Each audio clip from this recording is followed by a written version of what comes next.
The movie opens in a mansion full of dead bodies, where a terrified man is the only one still alive. Just then, a carriage rises on its own, and the scene cuts right there. Next, Nina tells her team that she knows that the 5 of them should not be handling this survey work, but converting the collector's son's house into a museum is a chance for the office to stay afloat, and they have only 3 days to finish it. When Hannah questions whether a survey timeline can be set before conducting the initial assessment, Nina agrees but says the client wants it done in 3 days, offering a large bonus. She assigns roles. Hannah and David will work on the draft. Aid will handle the estimate. Randy and she will take care of the business side, and Sandra will plan the interior design with the professor overseeing curation. Sandra tells her to relax, adding that she still doesn't understand why anyone would build a villa in such a remote, God-forsaken place, with no neighbors in sight and no cell signal either. At the mansion,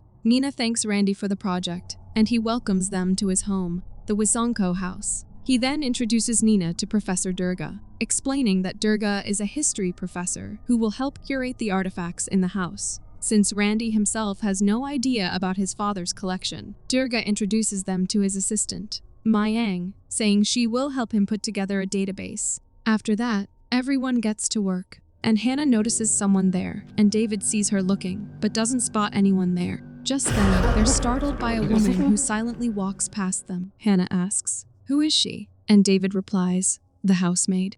Meanwhile, Nina tells Randy the place is much bigger than it looked during their Zoom call, and says there's no way she can finish the job in 3 days. Randy explains that his late father began the project with her father, but the pandemic caused a 4-year delay, and now they're out of time. He says if she can't handle it, he'll find someone else, but after thinking it over, Nina agrees to do her best. In a flashback, Risang Wisanko, on his deathbed, tells Randy that all the relics of their ancestors, most of which are kept in the house, must be cherished by the living. He urges Randy to continue the work of turning the house into a museum, as it is his wish that the current generation can experience and appreciate their glorious history. And with that, he passes away. That evening, Sandra approaches Bian, Randy's sister, and noticing her looking at a photo of Hannah, she asks if Hannah looks familiar. Bian quickly gathers the photos and starts to walk away, but Sandra stops her and asks if she isn't curious about who Hannah really is. She then shows Bian an article with the headline, "Indecent Video of Woman with Initials Leaked by Ex-Boyfriend." Bian asks, "Isn't this the viral domestic violence case? The one where the husband threatened to leak their videos?" She then tells Sandra to take it away, to which Sandra pulls a face and says, "You're no fun," before walking off. Later, Randy tells Zoom to come in earlier the next morning, as they need to prepare breakfast for the guests. After she leaves, Durga says to Randy that he knows he's hesitant about keeping the relics his father collected. He then turns to Bian and asks why she does not want any part of it, to which Randy answers on her behalf, saying they both feel the same way, and as Bian wants to become a photographer, it makes sense that she has no interest in any of it. Sandra tells Bian to talk about the viral video, saying she has the link. Just then, the lights begin to flicker, but Randy tells them to relax, saying the electricity in the area is unreliable, and he apologizes in advance if it happens again during the night. Bian asks, "We're staying here again?" And when Randy says yes, she gets up and walks away. Nina asks David if they can finish everything in 3 days, and he says he doesn't think so, to which Nina says, "Then they'll start tonight." Later, Hannah tells David that Sandra keeps making snide remarks about her past, to which David replies that he warned her about Reno over and over, but she didn't listen. Hannah says it's all because of her divorce, and asks if he has any idea how it felt when Sandra brought it up. She says she was bullied, the video was leaked, and she admits she made a huge mistake. She adds, her marriage was brief, but the trauma runs deep. David gently holds her hand and says, "You know how I feel about you." But just then, Aid walks in and tells David that Nina is waiting for him. As they work, Darmo hands David a torch, just in case the generator fails. Then he gives Randy a hand talkie, telling him to use it if he needs anything. Hannah tells Nina that all the doors and windows in this area are locked tight, so they'll need to modify them. Sandra asks why a house this big has only one entrance, and just then, the lights go out. Darmo turns on the generator, and Nina suggests that they display the most valuable pieces here. And Durga agrees, mentioning items like the Karis and other weapons, since this room has the right humidity to prevent corrosion. Sandra says this will be the most haunted room, adding that rumor has it Karis' blades hold special powers. Hannah tells her to stop joking and urges her to focus on the work. But Sandra asks, why has she been so uptight ever since she became a porn star? David snaps at her to stop, saying there's a limit to everything, and Nina tells them to drop it. But David continues, saying she talk like crap. In the heat of the moment, Sandra accidentally knocks over a relic, and David accuses her of always causing trouble and bad-mouthing Hannah and the others. Frustrated, Sandra pushes him, triggering a hidden door to open, startling everyone. And Randy, wide-eyed, says, I've never seen this before.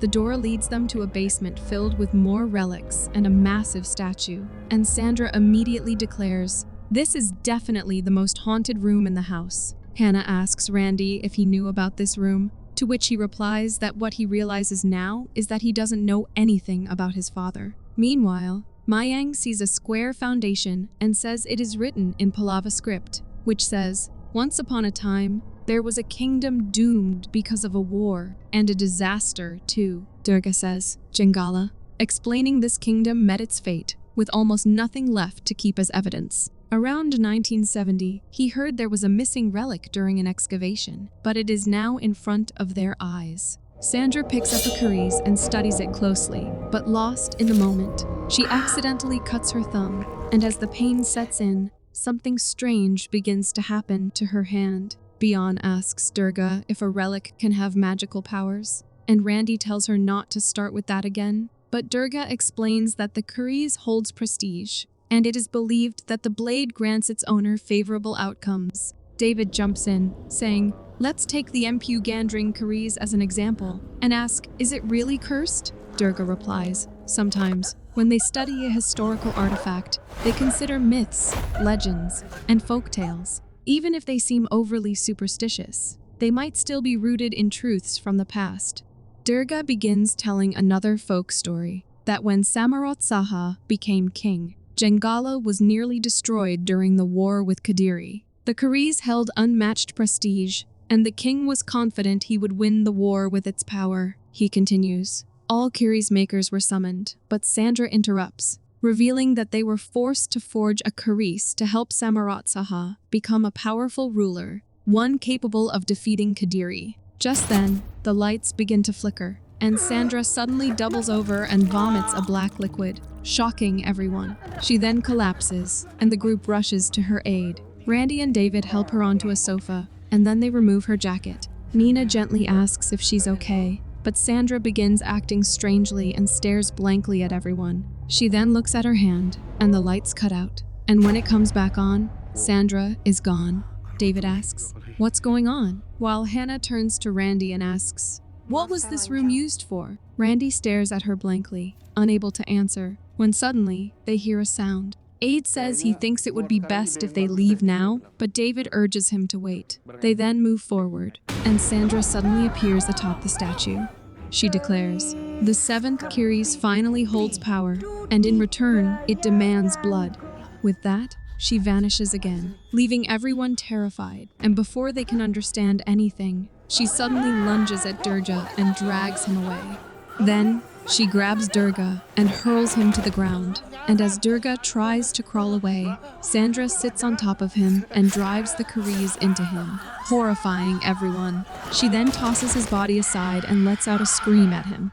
After this, she turns to others, and Randy urges everyone to fall back and help Durga. They rush to Durga and begin carrying him upstairs, but Randy notices Sandra banging her head against a pillar, muttering, Samarot Saha, powerful, the seventh Karis. She then turns toward them, and as they flee, she gives chase, but collapses midway and begins vomiting black liquid again. Seizing the moment, Randy, Bion, and Hannah try to shut the door, but Sandra stops them, leaving them no choice but to run.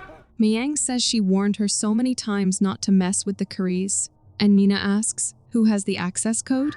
But before anyone can answer, Sandra comes there and starts walking toward them. She heads straight for Nina and shoves her into the door. breaking the lock. Sandra then licks Nina's face, sending chills through the group, and in a desperate attempt to save her, David smashes a vase over Sandra's head, but it has no effect, and she kicks him away effortlessly. Randy grabs a nearby spear, charges at Sandra, and drives it into her, pinning her against the door. After that, they all begin searching for another way out. But at that time, Sandra regains consciousness. Suddenly, the spear comes flying through the air, and Sandra hurls a pot at them, forcing the group to scatter and run. David and Randy hide in the kitchen with Durga and Bian, while the others lock themselves in another room. But suddenly, the lights go out, and Sandra begins pounding on their door, desperately trying to break in. Meanwhile, David tells Randy they need a cloth to cover Durga's injury, and as Randy reaches for one, he accidentally knocks over some glasses,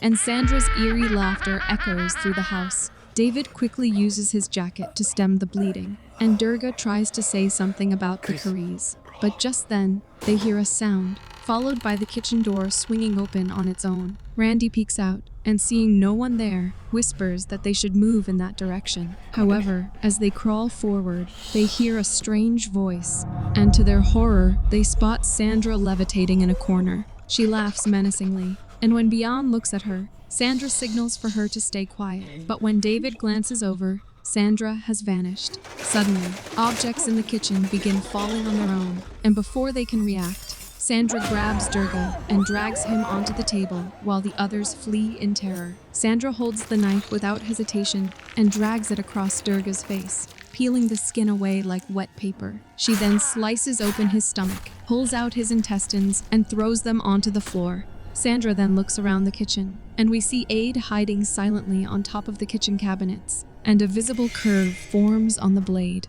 Meanwhile, David asks Randy if he really knows nothing about the basement, to which he shoves him, and Bian quickly steps in to calm him down. She tells David that she and Randy have always hated the house and know nothing about it. Randy says their father was called a mad collector, as he spent a fortune on relics and left behind a will that trapped them all in his mess. He recalls a break-in years ago, where both burglars and guards were found dead with no explanation, and instead of investigating, their father hid the incident and doubled security. He adds, the more secure the house got, the less sense it made, as there's only one exit. David asks, are you saying there's no other way out? And just then, Randy remembers the hand Taki Darmo gave him, and quickly asks Bian if she's seen it, to which she shakes her head, indicating no. Meanwhile, Darmo turns on the generator, which brings back power to the mansion. Nina says she thinks this is her worst day ever, and she's going to die tonight, to which Hannah says she should not say that, and they cannot give up. Aid steps out of the kitchen and tries to call Darmo for help using the hand talkie, but he quickly realizes the device isn't turned on, and as he switches it on, it emits a loud crackle, and Sandra's eerie laughter echoes through the house.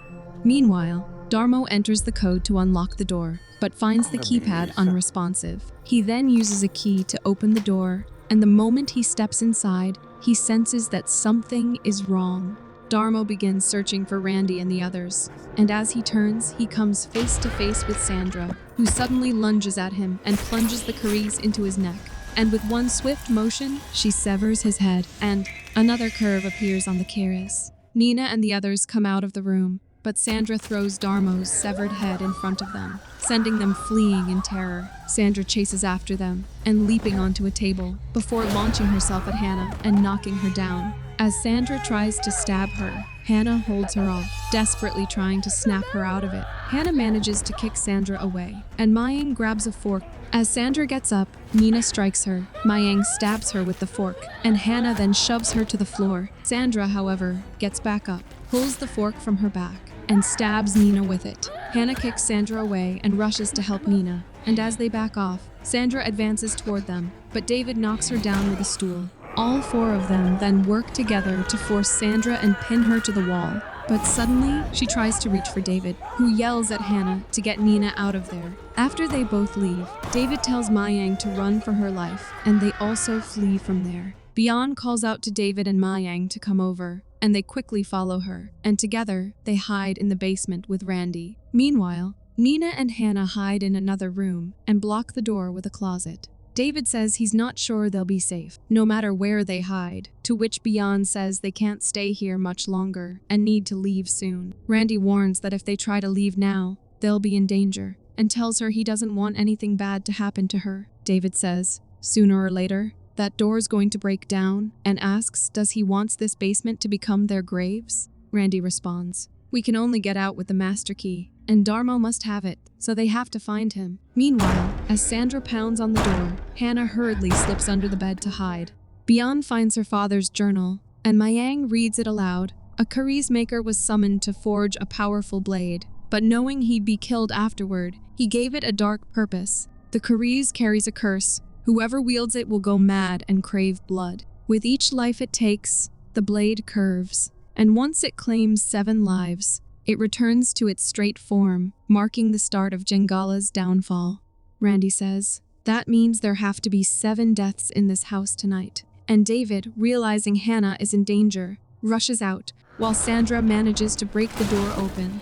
Nina and Hannah watch in horror as Sandra walks into the room, searching for them. But after a tense moment, she disappears from view, only to suddenly reappear, grabbing Nina and stabbing her. Hannah watches helplessly as Nina dies, and as Sandra gets up, the Kariz gains another curve. Just then, the room lights go out, and taking advantage of the darkness, Hannah tries to escape, but her hand lands on a shard of glass. The sound alerts Sandra, who immediately spots her, but David arrives to help, and moments later, Mayang and Beyond rush in as well. Sandra glares at them and says, sacrifice your souls to the ashes, before lunging forward and stabbing David, but he tosses the Kariz aside. Enraged, Sandra throws him aside, and as Beyond tries to pick up the Kariz, Sandra grabs it and attacks Beyond. Hannah strikes Sandra, causing her to drop the Kariz, and Randy quickly grabs it and tells Mayang to take care of Beyond. Hannah strikes Sandra again,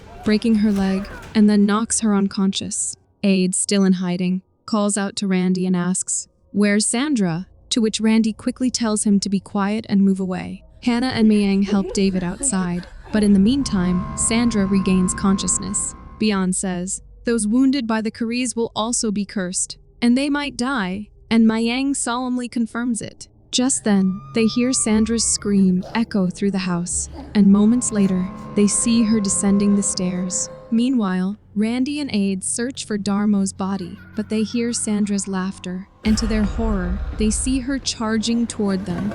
David says they have to get the keys from Darmo so they can escape through the main entrance, to which Beyond says the only room they haven't searched yet is the living room. She decides to go there with Mayang, and tells Hannah and David to wait at the entrance. Randy tries to fight off Sandra, but she quickly overpowers him and slits his neck. Despite the injury, he manages to shove her away and escape, locking himself in a nearby room. Enraged, Randy yells at Aide, why did you leave me alone back there? But Aide says it wasn't my idea to crawl out of the closet and cause a mess. When Randy accuses him of playing the victim, Aide says, I am a finance professional and manage money for people like you. He adds, you never meant to help me, and I've never liked people like you. You and your sister were born rich, always getting what you want. But tonight, you'll die, I'll die, and so will Beyond. And it's all your father's fault. Blinded by rage, Randy strikes him with a relic, knocking him down, then smashes his face with it again and again until he dies. Meanwhile, Mayang and Beyond find Darmo's body and take the house keys from him. At the entrance, David and Hannah wait in tense silence, and Hannah softly says she wishes she had known him before all of this, to which David replies, it was he who came to her too late. Randy, looking at Aide's dead body, says, 4 are dead, 3 to go. Mayang and Beyond arrive with the keys, and they quickly try to unlock the door, but just then, they see Sandra approaching them. However, just as she gets closer, Beyond manages to open the door, and they all dash out of the house. The 4 of them take shelter in a nearby park, and as Mayang cautiously peeks outside, she sees no sign of Sandra. She stands up slowly, saying Sandra is gone, but Sandra suddenly lunges at her, knocking her down, and as Hannah frantically looks around, she spots a grass cutter nearby. Sandra stabs Mayang in the leg, causing her to scream in pain, but Hannah powers on the machine and charges at Sandra, slamming it into her and tearing into her skull, knocking her down. Hannah then rushes to Mayang to check on her, but Sandra, still not dead, tries to reach the Carice. But David quickly crawls towards the Carice and grabs it. He then sits on top of Sandra and drives it straight into her mouth, finally ending her life. And as she dies, another curve forms on the Carice. They bring David to the entrance, and Bian says she's going to look for Randy, and Hannah follows her. Just then, David's body begins to shake violently, and terrified, Mayang screams for Hannah, telling her that David is in critical condition, just like Sandra was at the start. But before they can react, David suddenly stabs Mayang with the Carice, revealing that he is now possessed by its curse. Hannah freezes, seeing David like that, but Bian quickly slams the door shut. Just then, Randy arrives, and Bian quickly tells him that Sandra is dead, but now David is cursed. Just then, a sudden noise echoes from above, and Randy looks up and says, "Let's get to the basement." But before they can reach, David crashes through the ceiling. Randy quickly takes them to the basement, and David tries to break in, and Randy says the door won't hold for long. Bian says she is not ready to die yet, to which Randy tells her to be strong, saying they still have a shot. He explains that 6 people have already died, and perhaps, if they killed the being inside David, the curse will be gone, and they will survive. Hannah says, killing the being is killing David too, and asks, can't they do something else? To which Bian says there is no other way. Hannah gets up and asks, is it really that simple? Adding that they must be out of their minds. But Randy responds, there's no other way, and if David gets in here, they are dead for sure. Meanwhile, David breaks the door open and storms into the basement. He approaches Hannah and says, everything shall vanish as an act of vengeance, with bloodstains on the heirloom. As he lunges toward her, Randy shoves a heavy statue onto him, pinning David beneath it. Hannah rushes to check on him, but as she looks into his eyes, she realizes he's no longer David. With trembling hands, she picks up the Carice and drives it into him, causing David to let out a piercing scream of pain before he dies. Randy, breathing a sigh of relief, says, 7 people have died now. But suddenly, something begins to happen to Bian, and she vomits just like Sandra did. As Hannah throws the Carice aside, Randy notices only 6 curves on the blade, and he quickly realizes that Aid didn't die because of the Carice. Without warning, Randy turns on Hannah, trying to stab her with the cursed weapon, but she fights back fiercely, managing to knock him to the ground. In a desperate bid to survive, Hannah grabs the square foundation block nearby and strikes Randy with it. Then, overcome with rage and fear, she seizes a relic and repeatedly stabs him until he finally dies. Hannah then turns to Bian, who is now possessed by the curse of the Carice. But instead of killing her, Hannah says she no longer wants to live with the trauma anymore. She tells Bian, you have a better chance at life than I do, and then stabs herself with the Carice. As she falls on her knees, she pulls the Carice out, throws it away, and collapses. And as she lies dying, she reaches for David's hand, then takes her final breath. As soon as Hannah dies, Bian is freed from the curse, but she's overwhelmed with shock as she sees dead bodies around her, and the Carice returns to its original form. The next morning, when Zoom and the others arrive at the mansion, they find Bian sitting there in tears, and the scene cuts to black.